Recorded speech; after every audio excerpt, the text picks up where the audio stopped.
Hello guys, welcome to my new video. आज वेन्यू की हम सर्विस कराने के लिए जा रहे हैं और फर्स्ट पेड सर्विस है इसकी। और आज डेट हो गई है 8 जुलाई और ये 6 मंथ्स में इसकी फ़र्स्ट पेड सर्विस भी आ गई है। जनवरी में इसकी फ्री सर्विस हुई थी, थर्ड वाली। उसके अंदर एक्सपेंस आया था इसका आई थिंक 3200 से लेके 4500 के बीच में आया था, कुछ 4000 के आसपास। और ये 30,000 चल चुकी है। 29 कुछ इसका मीटर शो कर रहा है, 29,900। और अब हम इसको आज लेके निकल रहे हैं कॉन्सेप्ट ह्युंडई ओखला में। अब देखते हैं कि इसका हमें एक्सपेंस क्या लगता है इस बार, क्योंकि अब लेबर चार्ज भी लगेंगे ना। पहले पार्ट चार्जेस लगते हैं बस, तो अब देखेंगे अब क्या चार्जेस इसके हमको लगेंगे। अब मैं आपको अंदर जाके एक बार मीटर की रीडिंग और दिखा देता हूँ। ये देखिए, ये इसके मीटर में दिखा रहा है रीडिंग 29,986। मतलब इसकी ये 30,000 वाली सर्विस है।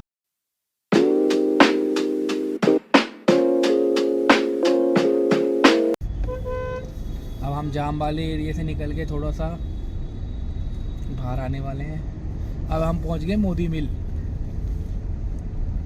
ओखला पहुंचने में लगेंगे अभी हमें 10 से 15 मिनट और। इतना बड़ा कंडीशन है, बड़ी ख़राब है। अभी संगम बिहार है ना ये।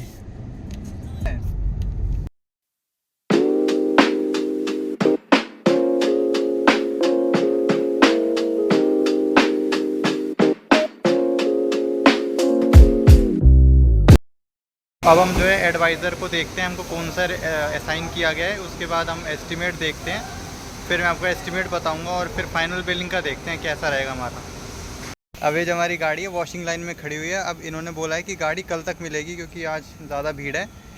तो अब कल देखते हैं हमें क्या एस्टिमेट मिलेगा। वैसे एस्टिमेट जो उन्होंने रफ़ एस्टिमेट दिया है वो उसकी मैं आपको पिक लगा दूँगा, उसकी मैंने पिक ले ली थी। और अब कल देखते हैं कल क्या हमको जो हमारा पूरा बिल बनता है वो क्या हमको मिलता है आगे।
ये हमारी बाहर खड़ी है, ये गाड़ी जो है पूरी रेडी हो चुकी है।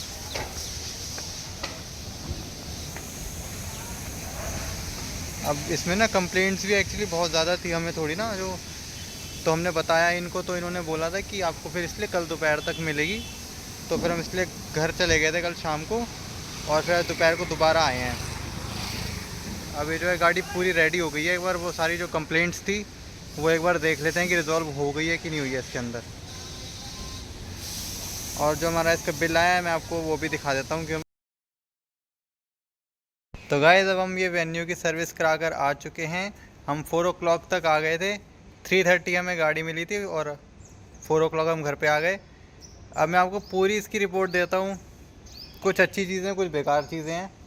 जैसे कि जब हमने एंट्री करी कि अब हम जब गाड़ी को सर्विसिंग के लिए जब हमने दिया, तो उनको ये पहली बात तो स्टाफ को उनको यही नहीं पता कि गाड़ी किसको असाइन हो रही है। आधे घंटे तक हमको यही नहीं पता कि गाड़ी किसके पास असाइन होगी, कौन इसको देखेगा, कौन इसका सर्विस एडवाइज़र है। और भाई कितनी गंदी गाड़ी है, अंदर से साफ भी नहीं करी है बंदों ने ढंग से। कुछ चलो वीडियो में चेक करके आ जाओ। चलो कोई नहीं, वो हम दिखाएंगे, कोई इशू नहीं है। तो जब एक एडवाइज़र को मिली सुमित सर को, तो उन्होंने क्या नाम है, बिल्कुल भी कोऑपरेटिव नहीं है। वो ये कह रहे हैं कि मैं अपने कस्टमर को तो डील कर लूँ। तो अब ये गलत चीज़ लगी मैंने कि हम भी तो कस्टमर हैं ना सर, तो हमें भी तो आपको डील करना पड़ेगा। पर लेकिन नहीं, हम तो सर कस्टमर हैं, आपको टाइम निकाल के आना चाहिए, जल्दबाजी मत करो, गाड़ी छोड़ के चले जाओ। ऐसे मतलब रूड बिहेवियर था उनका। और जो भी काम करो, गाड़ी पूरी बिल्कुल भी अंदर से साफ़ नहीं है। और गाड़ी उन्होंने कल पूरा टाइम रखी है और आज हमें दोपहर को मिली है, उसके बाद भी गाड़ी की हालत हुई पड़ी है। और बाद में इन्होंने अंदर का जो एक हमारा जो 12 वोल्ट का सॉकेट होता है, हमने कुछ की हमारी फंस गई थी स्कूटी की, वो निकलवाई तो उसका वो सॉकेट ही शॉर्ट कर दिया। अब वो सॉकेट भी नहीं चल रहा है इसका। और हमको समझाने लगे हुए थे कि तुम्हारे यहाँ पे स्क्रीन्स लगी हुई हैं, तो उसका जो क्लिप होता है वो ख़राब हो गया होगा, इसलिए वो चल नहीं रहा। मैंने उसकी अलग वीडियो बनाई हुई है। ये गाड़ी पूरी अंदर से गंदी पड़ी हुई है, जबकि इनको देखना चाहिए था कि भाई मैट उधर बोला, मैट।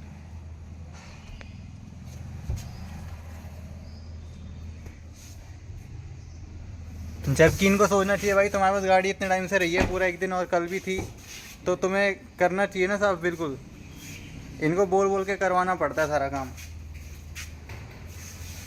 पर लेकिन उन्होंने सनरूफ की क्लीनिंग, जो मेन काम था सनरूफ वगैरह का, वो सारा एकदम बढ़िया काम हुआ है, कोई इशू नहीं है उसके अंदर।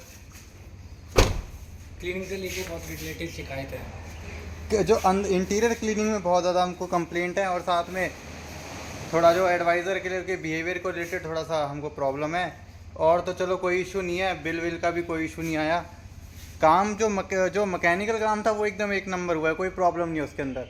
एक तो मेन इसकी हमको ये लगा कि एक तो उन्होंने पार्ट ख़राब किया, उसके बाद हमको बोल रहे हैं कि सर वो आपका चाइनीज़ लगा हुआ है, तो वो कभी भी ख़राब हो सकता है। यही चीज़ है। और मैं आपको बिल जो है, इसकी बिल की पिक मैं आपको लास्ट में लगा दूंगा। इसका एक तो इंजन ऑयल चेंज हुआ है, थ्रॉटल बॉडी क्लीन हुई है, air filter and oil filter and cabin filter, ये चीज़ें चेंज हुई हैं। जो बिल हमारा है, आई थिंक वो है 9500 कुछ है। और उसमें जिसमें 6000 रुपीज़ का तो हमारा सर्विस चार्ज वगैरह है, और जो सारे पार्ट्स हैं, और बाकी का जो रिमेनिंग अमाउंट है वो हमारी लेबर लगी है।